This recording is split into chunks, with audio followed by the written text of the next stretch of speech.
Hello everyone, welcome back to the channel. My name is Janelle Johnson. I'm a therapist, I'm a life coach. I work mainly with people who are healing from past trauma, who want to develop confidence in navigating adulthood through working with their inner child and developing a healthy relationship with themselves and their inner child. Today, our conversation is focused around self-care. I think self-care has become something that is literally like a buzzword or a buzz phrase, essentially. And I think a lot of the meaning has been lost. So there are many people who don't really know what it means. And that essentially puts us in a difficult position because we need to look after ourselves in order to show up fully for the people that we navigate our lives with and the people that we really care about. So in our conversation today, I'm just going to be talking a little bit about the myths, a little bit about the reason why maybe we don't find it so easy to prioritize our self-care. And yeah, a little bit around that and what self-care actually is in the practical sense, in action wise. So stick around and let me know what your thoughts are. Remember to subscribe to the channel and share your comments below. So, to get started, people usually say, well, self-care, it's just about buying stuff. It's just about, pampering yourself and spa days and getting your hair done and it's really selfish, it's self-indulgent. Those kind of things are the usual myths that come up the most. Let's say you haven't slept all night and you've got a full day the next day. So let's call that you've got a full day today, you haven't slept. You are tired, so tired. You realize at 4 o'clock, after you've been running back and forth all day, that you haven't eaten anything. You realize that a lot of the things that you've been doing, actually, you don't really care about. You've just said yes to them, and you somehow feel obligated to fulfill the commitment because you've already said yes. Think about that version of you. Who is showing up at the end of the day? Is it the version of you that has time and patience and can pay attention and can focus and can offer support, guidance, love to your children, to your friends, to your family, to yourself? Is that the version of you that can show up?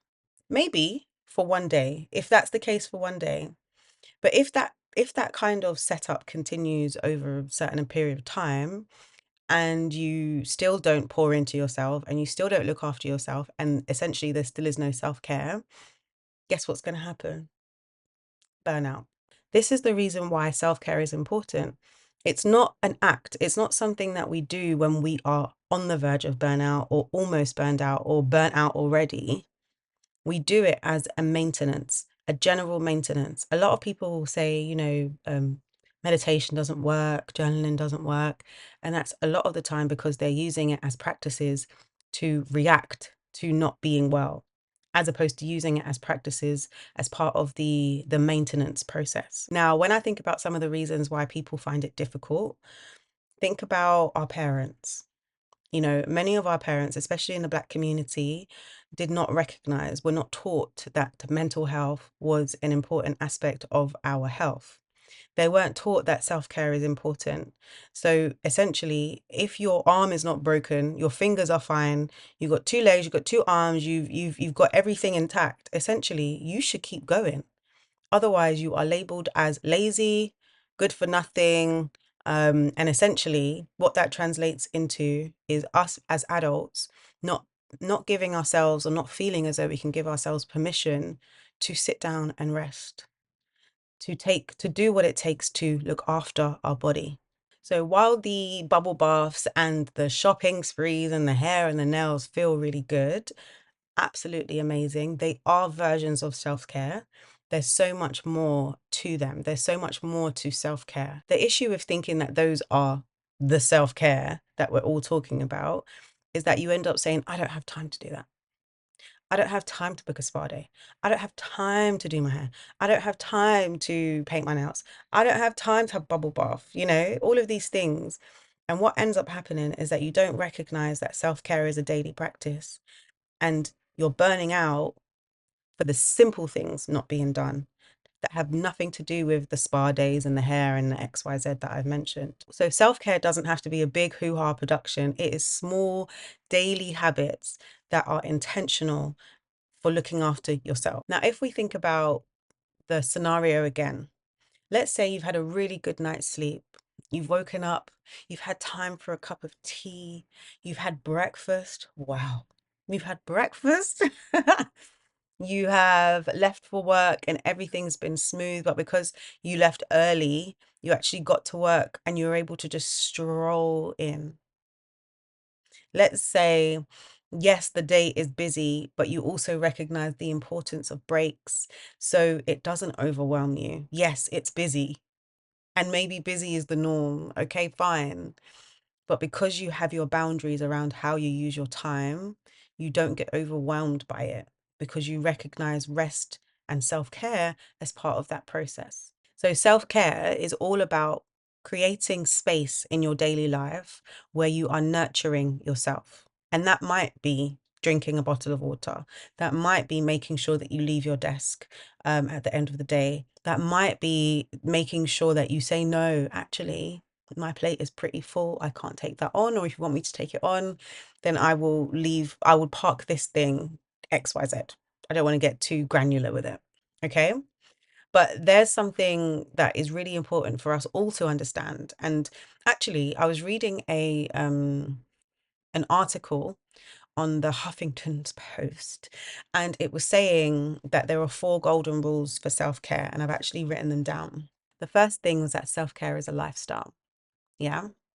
It isn't something you squeeze in once a week, because that's something I hear all the time as well, that self-care Sunday, which is amazing. I love the self-care Sunday, but don't pile up your self-care with hopes that on Sunday you'll be able to do that. You'll be able to pour into yourself. I say do both. Do the day-to-day things and say, on Sunday, I do nothing. It doesn't mean neglecting yourself throughout the week because your self-care day is Sunday. That doesn't work. That doesn't work. And you're just putting yourself and you're just stretching yourself to the absolute maximum before you top yourself back up again. Now, if you are topping yourself up as you go along, then that will be the best way to go about it because you're not going to reach that burnout. Thinking about self-care, it's also how you treat yourself. You know, it's how you treat others. It's how you communicate with others. Because when you haven't had that good level of self-care, when you haven't been looking after yourself, you end up in survival mode. And in survival mode, who are you? You don't have patience. You don't have time. People get what they're given from you, or you end up burning out. The second one is self-care is fluid, not static. You may find that actually there's something that really does fill up your cup, and you keep doing that thing, and you realize after a while actually it's becoming, actually it's not really filling up your cup in the same way that it did before. Is it still something that's yours? Has it become something that's actually more focused on helping other people? Because sometimes people will be like, well, I love helping people. It really fills up my cup. And I'm like, yeah, but filling up your cup at the same time as emptying it means that you leave and nothing's changed. You need something that is just for you. It might be something that you do which you love, which might be like, I don't know, customizing clothes, making candles, knitting, whatever it might be. That might end up being something that's super relaxing to you. And because you love it so much, it's ended up being something that you do to make money. That then is not your self-care. You can't, it moves then. You can't then call that your self-care because it then has a purpose, another purpose to it, which doesn't mean there's no expectations of you. Self-care grows and adapts as you do. So the third golden rule that I have here is sometimes self-care is about removing things that are toxic and draining. And I know I need to say this again. Okay. Sometimes self-care is about removing things that are toxic and draining. Did you hear it there in the back? It's about cutting ties sometimes emotionally with people. And I know it's not helpful, it's not the easiest thing to do, but sometimes people drain you. And it's really upsetting, essentially, because you wish that they didn't. But to look after yourself, you have to think about how you are when you went into that conversation with that person or that space with that person versus how it is when you leave. Are you always leaving drained? Is there anything you can do to communicate to them that this is the way you're feeling? But essentially, if that's a toxic situation, it doesn't help And self-care is about recognizing what you need to let go of, just as much as what you need to pick up. The last golden rule that's on there is that self-care is personal to you. Don't compare your self-care to other people's, because what happens is that someone finds something really relaxing. Like, for example, I really find relaxing going for a hike. Being in nature, I would say, is actually universally relaxing for loads of people. But there are many people who actually find it stressful because they're away from, transport connections a lot of times. Maybe it's because they don't like the insects and they're afraid of dogs or whatever it might be. So don't think that, oh, so and so said that this is that hiking and going for a walk is self-care, but actually it doesn't. When I've tried it, I feel more stressed out by it than relaxed by it. Then don't do it. Find something else that is more aligned with what really relaxes you. Like, another thing that people like to do is like video games. I cannot imagine relaxing to video games. But there are some people who really truly find that relaxing, and that's okay. Find what works for you. Even if you're just kind of thinking about ideas of what to do, try them out. Try a bubble bath. Try saying no. That's a good thing, actually. I think saying no is probably one of your best things that you'll find as the top tier self-care. And thinking about just what recharges you. So as among all of those things that I've mentioned, self-care is saying no to people. Self-care is prioritizing your needs and communicating your needs, sharing what your boundaries are, not finding yourself in toxic situations. If you know something is going to be stressful on you and you don't have the energy, self-care is saying, I don't think I can exert that much energy today. I'm gonna take a pass. That's okay as well. If you're not doing that, people are not going to get the best of you. And I know that that's really what you want to give them. I actually wrote a list of some underrated self-care practices, and it's important to recognize these because they go unnoticed a lot of the time, and people don't realize that they are practicing self-care by doing those things. Um, but what happens is that if you're not even acknowledging it, your brain hasn't really registered. You're on autopilot for so long that you don't even register that you've brushed your teeth. You don't register that you've brushed your hair. You don't register that you've creamed your body. Those things are all self-care. Okay, so also as part of my list that we need to give credit to, that is really beneficial to give credit to, is things like holding back from offering help when you are at capacity. If you are that person that's like in a meeting and they say, "Oh, can anybody help with?" and you look around and you see nobody else is putting their hand up, and you feel the guilt, and you're like, "Damn it, I should say something." Self-care is keeping it shut. Don't say anything. Let somebody else deal with the issue. Especially if you are at capacity, okay? If you don't have the room, don't offer the space. Taking 5 minutes from your desk to breathe during lunch, not during lunch, whenever you need a breather, whenever you're switching tasks. I used to think that was absolutely great to be able to be like, I'm just going to go for a quick breather, and I'd walk around the block and come back. And it depends on the kind of job you do, obviously.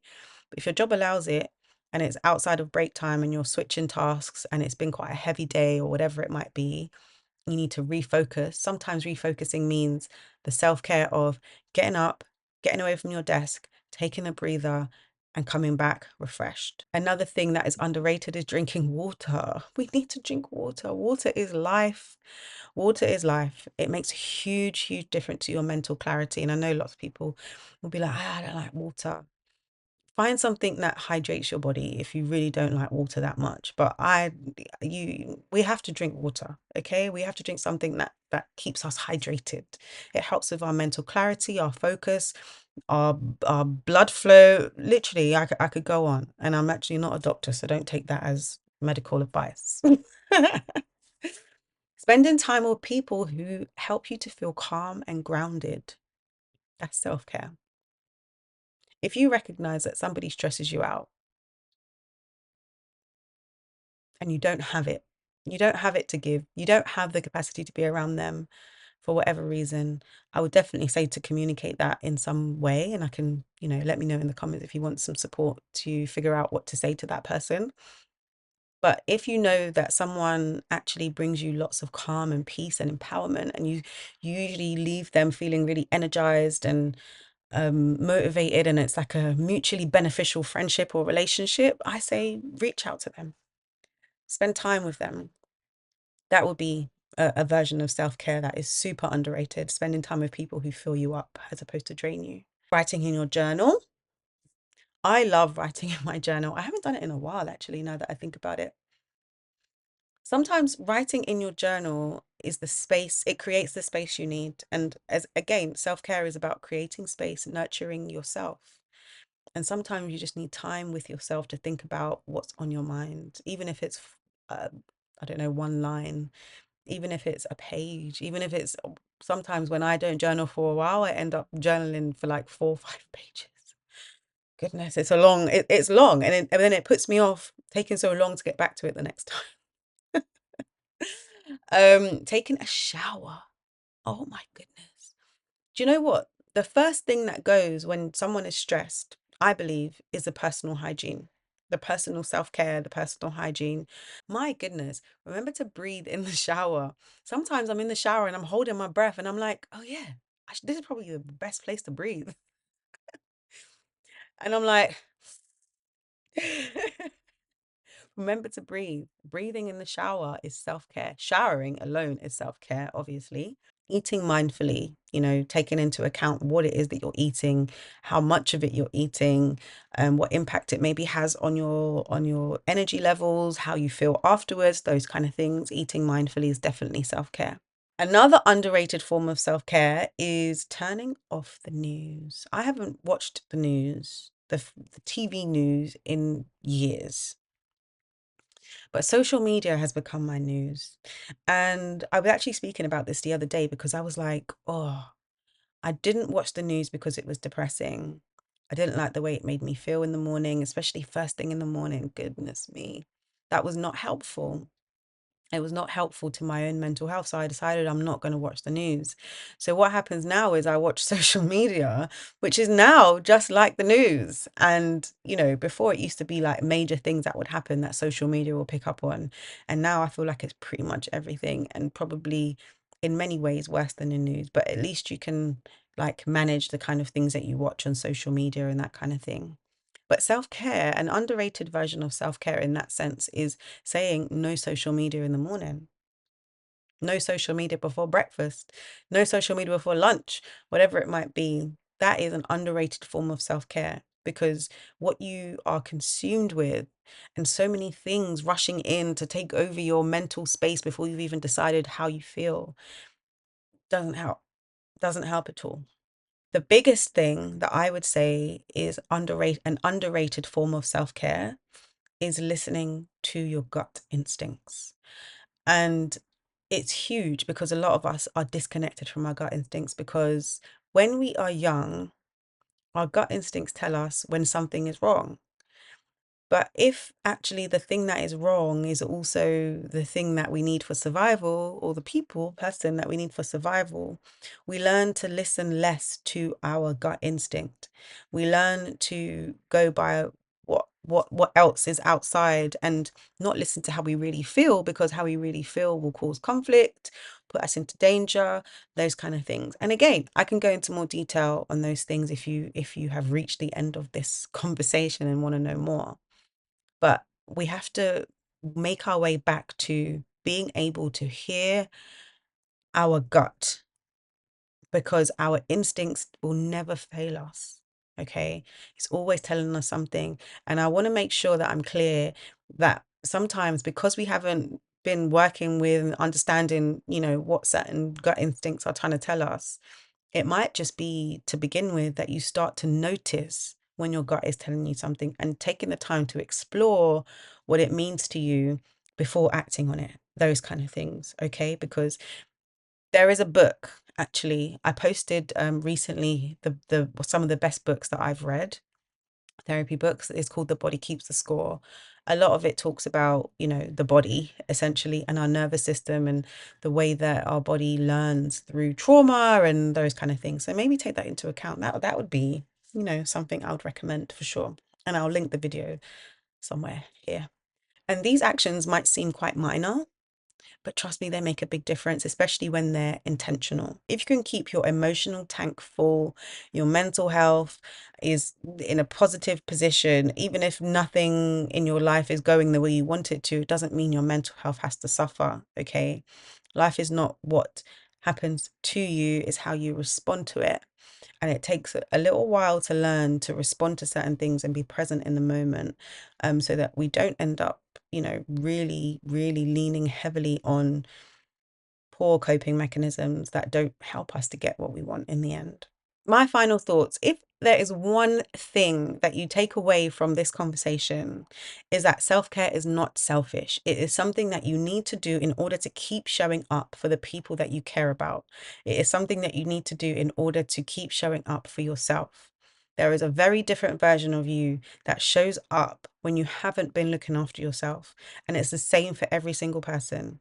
If you have been looking after yourself, if you prioritize your self-care, if you communicate your boundaries and needs, if you do all these things that are focused on putting you at the top priority, you will see the difference in how you feel. You will see the difference in your ability to manage conflict, be able to problem solve, all of these things, because you are prioritizing your needs. As time goes on, the more you practice it, the better you will get. And the more people will get from you. Okay. As long as you're not doing anything out of fear, guilt, shame, obligation, you will realize that actually your yes is a powerful yes because your no is a stern no. So please share your thoughts in the comments below.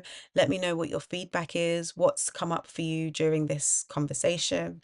And also let me know some of your own self-care practices, some of the things that you're about to take up based on some of the things that we've spoken about, but also maybe some of the practices that you already do that are purely about I'm looking after myself. And it's not just about the spa days and the nails and the hair and the makeup and all of that kind of stuff, which is great. It's great, but it's not everything. Okay, let's not box ourselves into thinking that self-care is something that you have to push yourself to do. It is an everyday activity. Okay, I look forward to hearing from you. Bye.